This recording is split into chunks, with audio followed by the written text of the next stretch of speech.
It takes time to build a dream, but you need to take time to live too. An entrepreneur almost inherently has to be living in the future.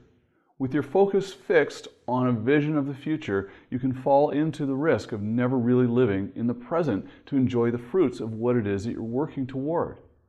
The credo, "live for today," won't necessarily work in every instance. Living like there's no tomorrow would ensure little progress in building a business or achieving financial independence. But you must also take time for fun and appreciation, or risk burning out on your goals. It's a common dilemma for all of us struggling to strike the right balance between work and personal life, especially as it comes to raising families. You have no shortage of company in this ongoing struggle. It may seem counterintuitive to mention to-do lists or prioritizing in the context of living a fun life.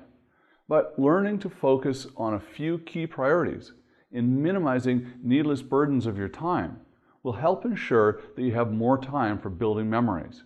You need to be setting boundaries on your time because the amount of tasks requesting your attention will only increase as you continue to develop in your career or grow your business ventures. Especially when you're working for yourself, you need to know how to work in dead stop times in which you close up work and recharge. You might help to establish some routines or cues that send your brain the signal that it's now time to put your feet up and relax. This might be making yourself a drink, throwing on some music, or kicking back with the newspaper.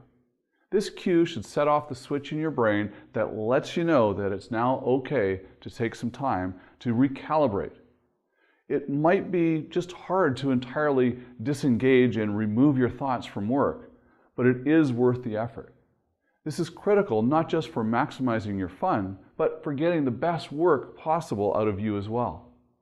Burning out and exhaustion do not make for good strategies for creative or innovative thinking.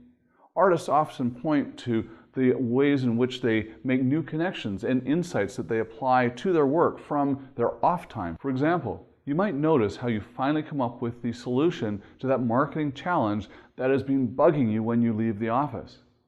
The answer just seems to come to you while you're on the beach or in the shower.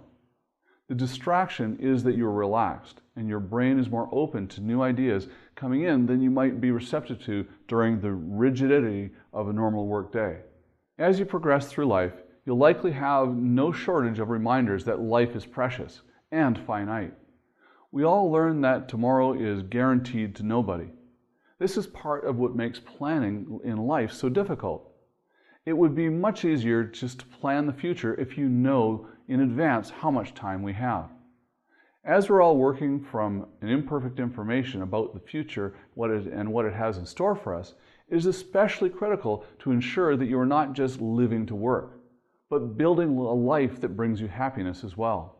One easy way to get there is to do work that you're engaged in and care about.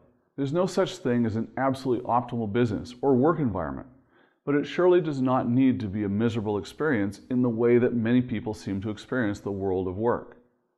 Of course, working toward financial independence and working for yourself will do a world of good in helping you sort of forge a work environment that you have control over, in which you can do the type of work that you want to at a rate in which you want to work.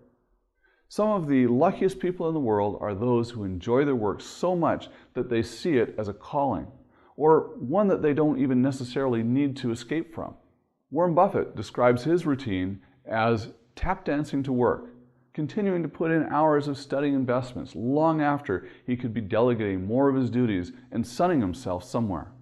If you can arrive at the same point of finding the work you do as its own intrinsic reward, you'll be able to maintain a steady state of satisfaction. It may be correct that nobody wishes they spent more time at the office on their deathbed, but they may well have wished that they made the best use of the gifts while they were alive. This is the distinction between using your talents and shuffling around from meaningless meeting to meeting. Maximize your time to focus on what it is you really love to do and spend the rest of your time on your passions and personal relationships. These will be what you'll likely have in mind when you're looking at the big picture of it all. Have the confidence to know what your idea of fun is. Many people find themselves taking part in the activities just because they think they should, even if they don't actually provide them with any authentic pleasure. Not everyone necessarily enjoys passive activity like watching sports or laying around on a beach. Not everyone enjoys intense exercise hobbies either, like competing in a marathon or going to spin classes. But find the fun that works for you. It may even be something that others would write off as work. Think of yard work or fixing your car or cooking. What some people see as chores and wastes of time can be rejuvenating for others. It's all a matter of perspective. Even our notions of retirement probably could stand to be more re-examined a bit. So many of us continue to look at the retirement phase of life as the holy grail period in which we are finally able to start living. If you ask me, delaying all the fun and pleasure until late in life, when there is no guarantee that you'll even be able to enjoy it, is a fundamental misreading of how we should be spending our time. Financial independence has much more to do with being able to set the terms of how you spend your days, rather than simply dropping everything and becoming completely idle. You'll notice that many hard-charging types have their very hardest time adjusting to retirement when they finally do make the transition. It simply isn't natural to get into the habit of doing absolutely nothing. I would encourage you to look at that phase of life as a chance to explore more options for work, recreation, and travel, not just as a time to be sent out to the pasture for nothing but leisure. There's no reason you can't be having a perfectly fun and productive life throughout the entire duration of the journey. So what is it that you could start doing today to help you enjoy living life more? When you start to enjoy each and every day just a little bit more and a little bit more, you'll find that the journey becomes as great as the end result. You can learn more by subscribing at my website, TonyNewmeyer.com. Be sure to subscribe to my YouTube channel and follow me on Facebook. And remember, always live rich.